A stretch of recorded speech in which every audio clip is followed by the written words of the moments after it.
ბიზინამ ჩამოგვამა ჩანჩალა ამ დუღილში მე ესე აფასებ ყოველ შემთხვევაში ეს დუღილის პროცესია ეს არის ქაოსი ეს არის დუღილი როცა ახალი მსოფლიო იბადება იმგვარი დუღილია და ის აუცილებლად დაიბადება ანუ ახალი მსოფლიო ჩემი აზრით გიორგი რამდენად მეთახრები არ ვიცი ჩვენთან ერთად ან ჩვენს გარეშე მას ბიზინა ივანიშვილს არის მის მთავარი ჩემი აზრით რომ უკვე გადალახული აქვს მას წითელი ის ხაზები რომლებსაც ვეღარ გადმოლახავს მეთქი ასე ვიტყვი ანუ ხელჩამოსართმევი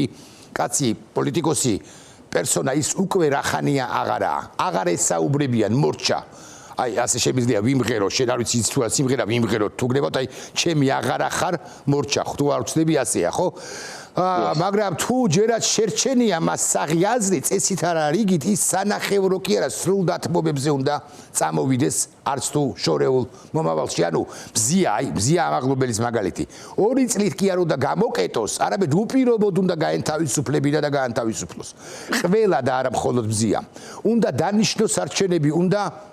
შეარბილოს კი არა აი სფლიანად უნდა გააუქმოს ის რუსული კანონები რომლებიც მან მიიღო არ ვიცი მეთახრები თუ არა და ალბათ მეთახრები არ უნდა იომოს გამოიომოს ამ არჩევნებში ქართულ ხალხთან ბრძოლაში ჯერჯერობით მას კოჭებში არაფერი ეთყობა და რაღა იასია ან რაღა იასე იქნება თუ იქნება მე ცოტა მძიმე და უხეშ სიტყვას ვიტყვი არ ვიცი რამდენად შენ ნებართვით მაგრამ მაყურებლის ნებართვით რუბიოს წერილი ხო გახსოვს გიორგი ასე მაგალითად შენ ხო მაყურებელსაც ახსოვს აი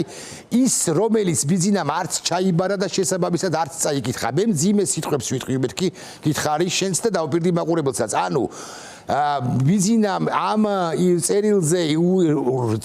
ირიბა თქვა უხეშად რასაც ამბობენ ხოლმე წაუკითხავ წერილებზე წაუკითხავ ტექსტებზე ხო და რაღა არც წაიკითხა და ეს მესიჯი გაუგზავნა შეერთებულ შტატებს რომელსაც ახლა მე არ ვახმიანებ ხო შეერთებული შტატები პოლიტიკას არ შეცვლის მის მიმართ და არც ბიზინას შეცვლის მათ მიმართ პოლიტიკას თუ არ შეცვლის ხო ისეთი იქნება როგორიცაა მას სადილად მე ძალიან კულტურული ვარ მეორე მხრივ სწორედ რუბიოს წერილს მიართმევენ რომელიღაც ეტაპზე და დაგემოვნებას დაავალდებულებენ ხო აი ეს არის ჩემი აზრით ახლა კიდევ ერთხელ ვესალმები გიორგი ლაბაზეს გიორგი მადლობა რომ მონაწილეობ ჩემს გადაცემაში და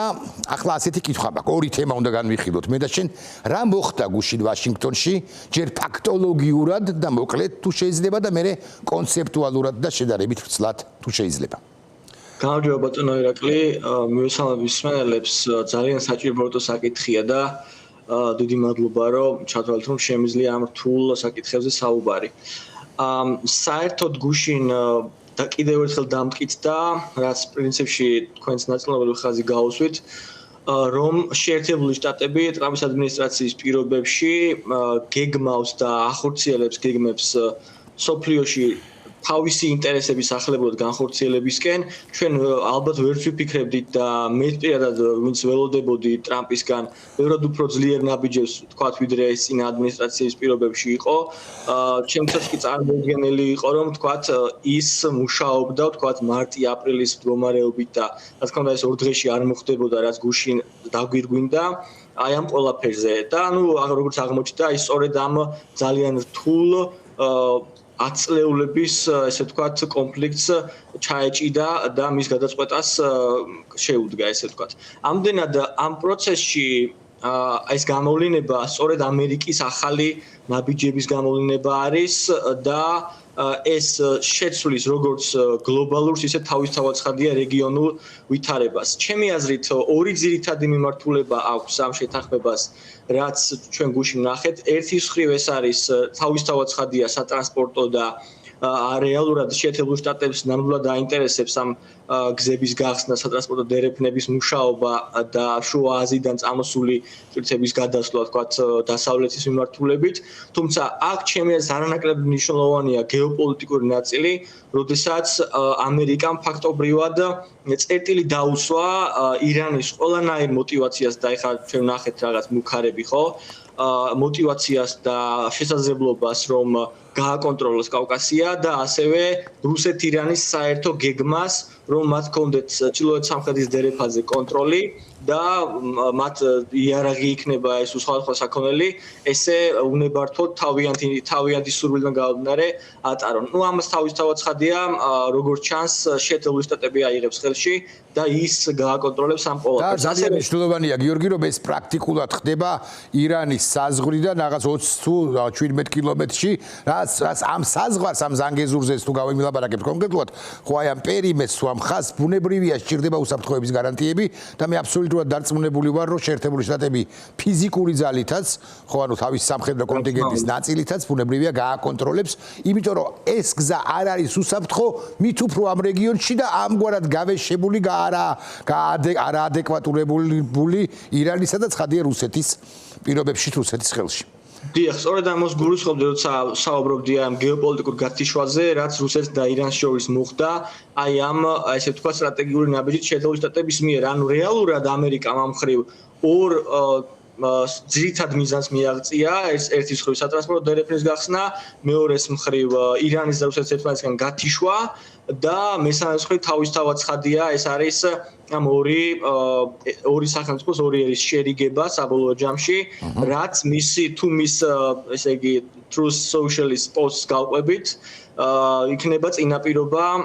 ესე ვთქვათ, გაბრწყინებული კავკასიის, ხო? ეხლა ჩვენ გაბრწყინებული საქართველოს იდეა კარგად ვიცით და ანუ როგორ გადმოედება კი, აი როგორ გადმოედება საქართველოს, ეს ძალიან საინტერესო, იმიტომ რომ ამერიკის შეერთებული შტატების შემოსვლა რეგიონში რასაკვირველია დიდი ამბავია. მას არა მხოლოდ ეკონომიკური და ბიზნეს ინტერესები მოხვება, ხო არამედ უსაფრთხოების კომპონენტების გაძლიერება, ამაზე ილაპარაკე ჩვენ და მაინც რამდენად აი ეს კითხვაც არის, აი ვიდრე რამდენად გადმოედება საქართველოს და როგორ გადმოედება, ამას რამდენად შეეგუება, იოლად შეეგუება რამდენად რუსეთი, რომელსაც სომხეთში კარგახნით კიდევ ეყოლება თუ არ გამოაპინტრიშეს იქიდან საკუთარი ჯარი, თუ მეორე მხრივ ეს ჯარი კასტრირებულია, ესე შეიძლება ითქვას უკრაინის კონფლიქტის გათვალისწინებით. ჩემი აზრით და ზოგადად რო დავეყრდნო რამდენიმე საერთაშორისო ექსპერტსაც, ეს იმდენად დიდი დარტყმა ირანის და რუსეთისთვის ფაქტობრივად მათ შეიძლება გარკვეულ ვაბანკზე წავიდნენ ისინი შეიძლება და რაღაც პროვოკაციებსაც კი ჰქონდეს ადგილი, იმიტომ რომ რეალურად ეს 200 წლიანი გეგმა კავკასიის კონტროლთან დაკავშირებით, რაც რუსეთს ჰქონდა განხორციელებული და საბჭოთა კავშირის დანგრევის შემდეგაც წარმატებით აკეთებდა, როცა ის დაკავის დაიბატონის პრინციპიდან გამომდინარე, ფაქტობრივად ჩაიშალა, ეს პირველად გააკეთა ამერიკის პრეზიდენტმა ფაქტობრივად. ჩვენ რო შევხედოთ, ხო, რა არის განსაკუთრებული ამერიკის ამ გეგმაში და რატო არის ეს ძალიან მნიშვნელოვანი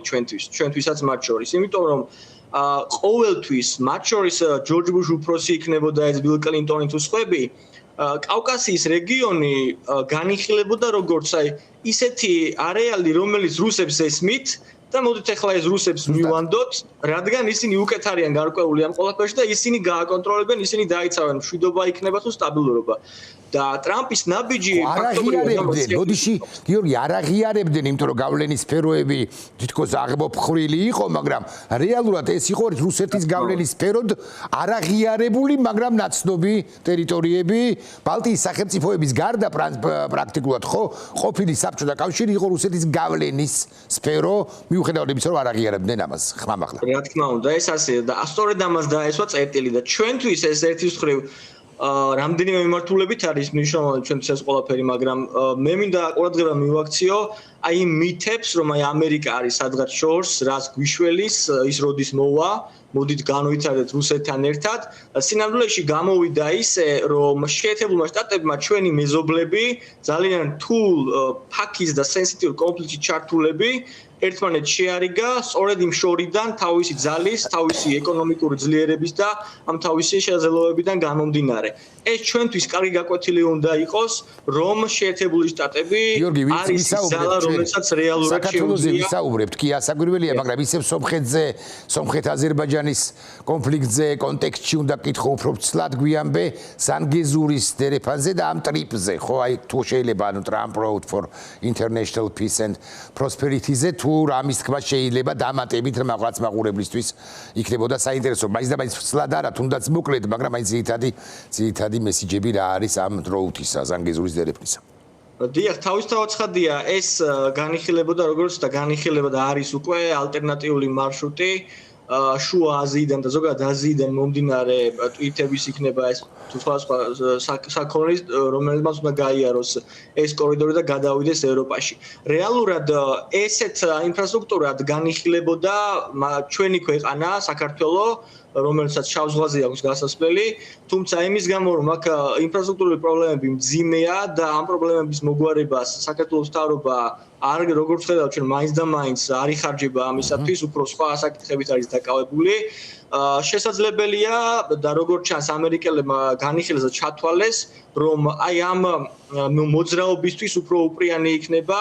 რომ თქვათ ეს ინვესტიციების განხორციელებით და სომხეთისთვის და აზერბაიჯანისთვის ამ ყველაფრის ჩაბარებით უფრო ერთის მხრივ შეიძლება ახლო იყოს და მეორე მხრივ უფრო ეფექტიანად განხორციელდეს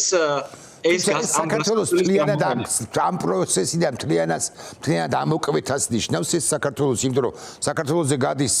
ორი მნიშვნელოვანი, ერთი გაზსადენი და მეორე ნავთობსადენი და საქართველოს ამ შუადერეფლის ფუნქცია მაინც შენარჩუნებული აქვს. ეს არ არის ალტერნატივა, ეს არის პარალელური ოღონდ ძლიერი ხაზი, ხო ძლიერი გზა, ესე შეგვიძლია ვთქვათ. აუცილებლად, უბრალოდ ჩვენ მაინც რეალისტურად უნდა შევხედოთ საკითხს და უნდა ვაღიაროთ, რომ სამწუხაროდ ქართული ოცნების პირობებში საქართველოს გარკვეულწილად მაინც დაკარგა ის შესაძლებლობა, რაც იყო აი ამ შუადერეფლის ძალიან მნიშვნელოვანი ნაწილად ყოფნა. ეხლა ჩვენ გვაქვს სამუშაო, რომ ეს შავი ზღვიდან გამომდინარე პოტენციალი მაინც შევინარჩუნოთ და ის რაც გადის და შეიძლება დარჩეს საქართველოსზე გასასვლელი შენარჩუნდეს, თორემ წინააღმდეგ შემთხვევაში ჩვენი ეს ფუნქცია რეალურად შეიძლება აქაც დიალოგის რეჟიმში გადავიყვანოთ თუ არ მიწყენ, გეთახმები აბსოლუტურად მაღალი ალბათობით კი არა, ნამდვილად გულისხმობ შენ შავი ზღვის პოტენციალის სრულად ათვისებას და განსაკუთრებით ანაკლიის ღვაწლოვან პორტს, ოღონდ აქაც მნიშვნელობა აქვს კუთვნილებას, ანუ ვინ იქნება ამშენებელი ამ შავი ზღვაზე ანაკლიის ღვაწლოვანი პორტისა და საქართველოს ხელისუფლების ხელისუფლება წოდებული ჯგუფის გადაწყვეტილება იმის თაობაზე, რომ თუნდაც 59% მისცენ ჩინურ ამასთან ამერიკის შეერთებული შტატების მიერ სანქცირებულ კომპანიას, როგორც ესეც ვერ დაძრეს წინ საბოლოო ჯამში, ხო? არ ეძებონ დასავლელი ინვესტორები და ესე იოლად გამოვიდნენ და აქ მეტი და მეტი რუსეთი, მეტი და მეტი ნატოს ნაცვლად, მეტი და მეტი ჩინეთი, მეტი და მეტი ევროკავშირის ნაცვლად აქ უზრუნველყონ. ეს არის კატასტროფა გეოპოლიტიკური, იმიტომ რომ ამ შემთხვევაში შეერთებული შტატები და მთლიანი კოლექტიური დასავლეთი ამ ქვეყანასთან არ ითანამშრომლებს, რამდენად სწორი ვარ ჩემს მოსაზრებებში. გეთახმებით, ეს ასე არის. ჩვენ გვახსოვს ალბათ ტრამპის პირველი ადმინისტრაციის პირობებში, როგორც ვიცე-პრეზიდენტის, ისე სახელმწიფო მდივნის საქართველოში ჩამოსვლა, მათი მხრიდან საქართველოს მაშინდელი ხელმძღვანელობის დაბარება და არაერთი მოწოდება იმასთან დაკავშირებით, რომ ანაკლიის ღრმაწყლოვანი პორტი ჩინეთს და რუსეთს არ უნდა აეშენებინა და მათ არ სურთ საქართველოსთვის კარგი. არამედ ეს ამ პორტში მაქსიმალურად უნდა ყოფილიყო დასავლეთი წარმოდგენილი. თუმცა ანუ როგორც ხედავთ, ეს არანაირად არ გაითვალისწინეს ქართული ოცნების წარმომადგენლებმა. ჩვენ რასაც ვაკვირდებით დღეს ყველაფერი ეს არის პირიქით და ჩინეთის თანამონაწილეობა შეიძლება გახდეს თავარი გულისხმობა შეერთებული შტატებისა, რომ იგი უფრო აქტიურად ჩაერთოს საქართველოს პროცესებში და ეცადოს რამენაირად ქართული ოცნების გავლენების შემცირებას ქვეყანაში. იქიდან გამომდინარე, რომ თუ კი ჩინეთი დაიკავებს ამ რეგიონს და საქართველოს მეშვეობით იქნება მნიშვნელოვანი მაკონტროლებელი კავკასიის ნაწილის და მათ შორის გააკეთებს გასასვლელს შავ ზღვაზე, ამ შემთხვევაში ამერიკის ფუნქცია და როლი იმის მიუხედავად, რომ იგი საკმაოდ ძლიერად არის წარმოდგენილი დღეის მდგომარეობით უკვე აი ზანგეზურის წყალობით, მაინც ისეთი ძლიერი ვერ არის, როგორც მას რეალურად სურს და ჩვენ თუ ხედავთ ტრამპის ადმინისტრაციას როგორც სტრატეგიული ხების მქონე, ასე ვთქვათ, ადმინისტრაციას და ეს დადასტურდა მე მგონი, ხო, ამ დღეებში ჩემი აზრით შეერთებულმა შტატებმა უფრო აქტიური როლი უნდა ითამაშოს ქვეყნის ასევე შიდა მიმართულებაზე, რომ რაღაცნაირად ქართული ოცნების როლი და პოზიციები შემცირდეს და აი ეს პროჩინური განწყობები და გავლენები რაღაცნაირად დინამიკაში დავაკვირდეთ ამ პროცესს. ახლა შენიშნებართვით ვიდრე ისევ საქართველოს მიუბრუნდებოდეთ, ახლა უკრაინაზე ვთქვა 15-ში არის მნიშვნელოვანი ამბავი ტრამპ სკეპტიკოსებს აფრთხოთ პერსპექტივა, რომ ხომ არ მოხიბლავს პუტინი ტრამპს. რას თავაზობს შეერთებული შტატები ერთის მხრივ რუსეთს და რუსეთი მეორეს მხრივ შეერთებულ შტატებს ალასკაში შეხვედრის წინ? რა არის ცნობილი და დადასტურებული? ალასკას საკითხი უკვე სიმბოლური დატვირთვისაა ჩემი აზრით, როცა ტრამპმა დაიბარა პუტინის სწორედ ალასკაზე და რატო დაიბარა ჩემი აზრით, იმიტომ რომ ჩვენ გვახსოვს რუსი პროპაგანდისტების არაერთი მოწოდება და ერთგვარი განცხადებები, რომ ალასკა არის რუსეთის ტერიტორია და მოდით დავიბრუნოთ ეს ჩვენი ტერიტორია, ხო? ჩემი აზრით ამერიკის ესე ვთქვათ საგარეო პოლიტიკის გეგმავები ესე საკმაოდ ხისტად და სიმბოლურად უყურებენ ამ საკითხს და სწორედ ამიტომაც დაიბარეს პუტინი ალასკაზე და პუტინის დათანხმება ამ შეხვედრაზე ეს უკვე ერთგვარი სილა არის ჩემი აზრით შეერთებული შტატების მხრიდან, ხოლო ის თემა რომ ერთგვარად რაც დაიჯერებს ტრამპი პუტინისგან, მე ამაზე ცოტა სკეპტიკურად ვარ უკვე განწყობილი, იმიტომ რომ ის რასაც პუტინი პირდებოდა ტრამპს თვეების განმავლობაში და ეს არ შეასრულა, ამაზე ძალიან გაბრაზებულია ჩემი აზრით ამერიკის პრეზიდენტი. მაგრამ მე დავაკონკრეტებ შენი ნებართვით კითხვას, დღეს საუკეთესოდ უგებენ ერთმანეთს ზელენსკი და ტრამპი. ხომ არ გაირბენს მათ შორის ბანდიტი, აი შავური გაგების პუტინი, რომელმაც შეიძლება შესთავაზოს აი ომს შევწყვეტ დონალდ, დავასრულებ ომს, ოღონდ და ამაზე გაჩნდა კიდეც ინფორმაცია, მართალია ინფორმაციების მეორე ინფორმაციები უარყვეს მე კონკრეტულად ვიტკოფთან დაკავშირებული ინციდენტი, იცი შენ ალბათ და დარწმუნებული ვარ, მაგრამ ანუ თლათ ზუსტი ინფორმაცია ვერ გამოიტანაო მოსკოვიდანმო, ამას მოსკოვი თავად ამბობს, მაგრამ ამას მნიშვნელობა არ აქვს. ხომ არ წავა პუტინი იმგვარ ბჭყალებში კომპრომისებზე, რამაც შეიძლება მოხიბლოს ტრამპი, თუმცა ტრამპი დამოუკიდებელი ფიგურანტიც არ არის, მის გარშემო არის საკმაოდ ძლიერი გუნდი, პირველ ყოვლისა ცხადია გულისხმობ რუბიოს, რომლებიც ტრამპს, მოდი გავბედავ და ასე ვიტყვი, არ დააშვებინებენ ამგვარ სტრატეგიულ შეცდომას მეორე თუ მესამე მხრივ. გისმენ? დიახ, ну როგორც ხედავთ ჩვენ ადმინისტრაციის მიდგომა საკმაოდ სტრატეგიულია, არაერთი მიმართულებით იქნება ეს კავკასიის თემა თუ ირანის საკითხი და ჩვენ აქედან უნდა ამოვიდეთ, ახლა ჩემი აზრით ისეთი მომენტია, რომ კონკრეტიკაში ჩაყოლა ცოტა ისე გამოდის, იმიტომ რომ ჩვენ რეალურად არ ვიცით რა შეიძლება იყოს ეს შესაძახმებელი საკითხები, მაგრამ აი რო წარმოვიდგინოთ, ხო? რას წარმოადგენს დღეს უკრაინა? უკრაინა წარმოადგენს ყველაზე აქტიურ და ესე ვთქვათ ეფექტურ დრონებით მებრძოლ სახელმწიფოს უკვე მსოფლიოში, ამას ყველა ამბობს და მეორე მხრივ უკრაინას აქვს საჭირო მინერალები, რაც ამერიკელებს სჭირდებათ. ეხლა თუ ამერიკის პრეზიდენტი და მისი გუნდი, ხო, როგორც თქვენ ხაზი გაუსვით, ფიქრობს სტრატეგიულად და გამოჩნდა, რომ ფიქრობს სტრატეგიულად. როგორ შეიძლება დაუთმოს სახელმწიფო ამ შემთხვევაში უკრაინა რუსეთს და ჩინეთს ის სახელმწიფო, რომელიც ყველაზე ეფექტიანია დრონების გამოყენებაში და რა თქმა უნდა ამ დრონებს მერე ისინი გამოიყენებენ და ამ ტექნოლოგიებს გამოიყენებენ ამერიკის საწინააღმდეგოდ. როგორ შეიძლება დაუთმოს ამერიკამ უკრაინა ეს მინერალები, მათ შორის ჩინეთს და რუსეთს, რომელსაც ასევე გამოიყენებენ ამერიკის საწინააღმდეგოდ, ხო? ასე რომ ის რომ ამერიკის და უკრაინის საწინააღმდეგო შედეგი დადგეს ამ მოლაპარაკებებიდან გამომდინარე. სურო დადგეს რიტორიკის დონეზე, სურო დადგეს და თქვას ტრამპმა ის, რაც წასწნებოდა ხოლმე ხანდახანდა უკმაყოფილო იყო საზოგადოების ერთი ნაწილი, მაგალითად იანვარ-თებერვალში 26 აპრილამდე მეთქი ამას ხაზგასმით ვამბობ ხულ, სულ ხო უკრაინის გარეშე უკრაინელთა ბედის გადაწყვეტა წარმოუდგენელი, ეს უნდა აუხსნათ ალბათ მაყურებელს. ეს არის სუვერენული სახელმწიფო, სუვერენული და ჯიუტი პრეზიდენტი ჯიუტი კარგი კონოტაციით, რომელიც იცავს საკუთარი ქვეყნის ინტერესებს და დრო რომ გამგავიდა, აი მაგალითად იანვრიდან თუ თებერვლიდან ხო, დაალაგდა ამ რუსეთ კი არა ამერიკა უკრაინის პრეზიდენტების ურთიერთობას და დღეს ჩვენ ხედავთ, რომ არა, აი სხვები ცხადია ევროპელებს არ უნდა დაუკარგოთ, მაგრამ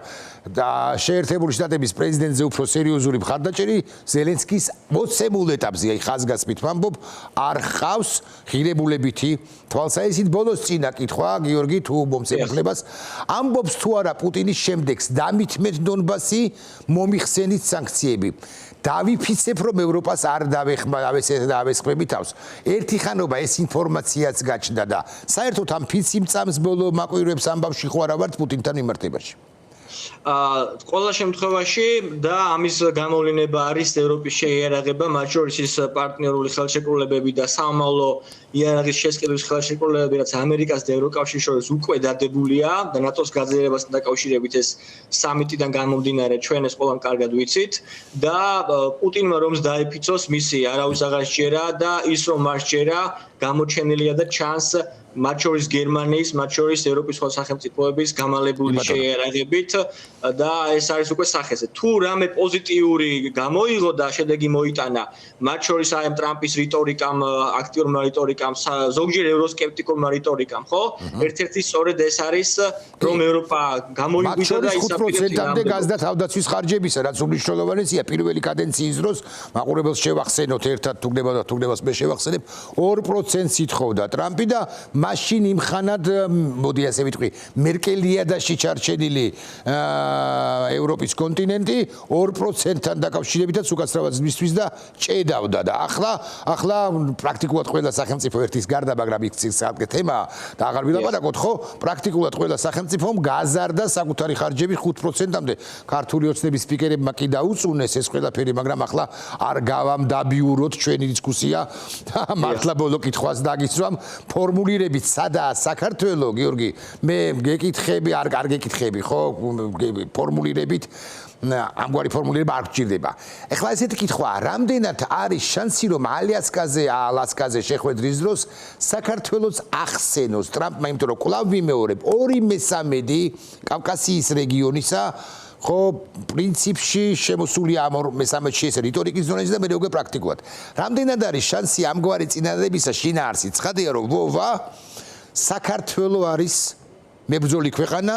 საქართველოს შედის შეერთებული შტატების ინტერესში, აიღე საქართველოდან ხელი. აი ეს ცხადია, მე პირდაპირ ვიშლობთ ამ წინადადებას არ გულისხმობ, უბრალოდ საქართველოს თემამაც რომ ამოიწიოს ალასკის შეხვედრაზე. იცით რა არის, მე ეს მეეჭვება ამ ეტაპზე და გეტყვით რატომ. ჩვენ გვახსოვს, რომ გუშინდელ შეხვედრაზე, როდესაც უშუალოდ კავკასიაზე იყო საუბარი და რეგიონზე ჩვენს მეზობლებზე, მაშინ არ გაჩნდა საქართველოს კითხვა საერთოდ პრესკონფერენციაზე, რითაც ცოტა გაოცებული დავრჩი. ამაზე უნდა ემუშავოთ გარკვეულ ჯგუფებს, რომ ეს კითხვა შემოსულიყო როგორღაც სივრცეში. და შესაბამისად ცოტა მეეჭვება, რომ ეს საკითხი წამოიჭრას როგორც ასეთი. თუმცა მე მინდა ყურადღება მივაქციოთ თქვენი ეთერის საშუალებით ბატონო რომ აუცილებლად სხვადასხვა ჯგუფებმა, მათ შორის ოპოზიციამ უფრო მეტად უნდა იმუშაონ ამ მიმართულებით, რომ ტრამპის მაგიდაზე ეს საკითხი მოხდეს და ამას იმიტომ ვამბობ, რომ რეალურად როცა ტრამპმა გაიმარჯვა, ისე გამოვიდა, რომ ოცნებას უფრო გაუხარდა ვიდრე ოპოზიციის ნაწილს და სიამბლეში ოცნებისთვის და რუსეთის სრულიად კოშმარულ რამეებს აკეთებს დონალდ ტრამპი დღეის მდგომარეობით. აქედან გავდარე მე მიმაჩნია შესაძლებლად აბსოლუტურად, რომ ჩვენი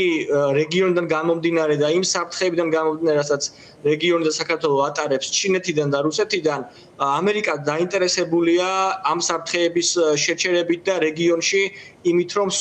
სხვებმა არ შემოასწრონ, ესე რომ ვთქვათ. კარგი აზრია. კი, გეთახმები აბსოლუტურად, აი მართლა ბოლო კითხვა, კი დაგპირდი წინა კითხვა რომ ბოლო იქნება მეთქი, მაგრამ ახლა მართლა ბოლო კითხვა, ისევ საქართველოზე შესაძლებელია თუ არა ასეთი სცენარი. კავკასიის 2/3 ვახსენე, დასავლეთისა და თურქეთის პარტნიორია, მაგრამ აი 1/3 კი რუსეთის გავლენის ქვეშაა. თუ არა, მოდი ასე ვიკითხავ, როდის მიუკაკუნებენ ივანიშვილს? აი, როდის და როგორ? რა ფორმით? იმიტომ რომ ჩვენ ხმაურობთ, საზოგადოება ხმაურობს და იქნება თუ არა ეს საკმარისი საფუძველი, რომ ივანიშვილს გამოუგზავნონ კიდევ ერთი წერილი, ოღონდ რუბიომ რო გამოუგზავნა, ოღონდ გახსნას ის წერილი და წაიკითხოს. ძალიან საინტერესო ფორმულირება არის. მე ესე ვიტყოდი, რომ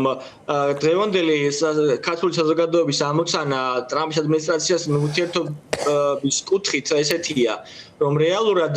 დღეს ამერიკელები უყურებენ საგარეო ურთიერთობებს და სახელმწიფოებთან ურთიერთობებს არა როგორც ყველაფრის გაცემის თვალსაზრისით, არამედ რაღაცის მიღებისგან გამომდინარეც. ასე რომ ჩვენ გვიწევს და მოგვიწევს, რომ სწორად აუხსნათ ადმინისტრაციას თუ რა შეიძლება იყოს საინტერესო, ვთქვათ, აი ამ ქართული ოცნების დასუსტების შემთხვევაში და ზოგადად საქართველოსთან კარგი ურთიერთობის გაუმჯობესების შემთხვევაში. ეხლა ის რომ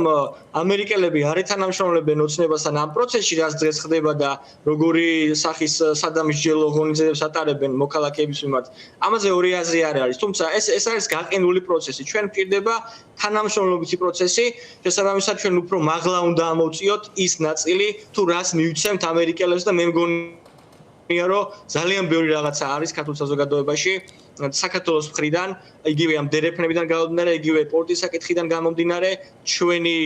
სატრანსპორტო ფუნქციიდან გამომდინარე, სტრატეგიული ობიექტებიდან გამომდინარე, რასთან დაკავშირებითაც შეიძლება საქართველოს წინ წაიწყოს. კი ბატონო, აბსოლუტურად გეთახმები. გიორგი, ძალიან დიდი მადლობა.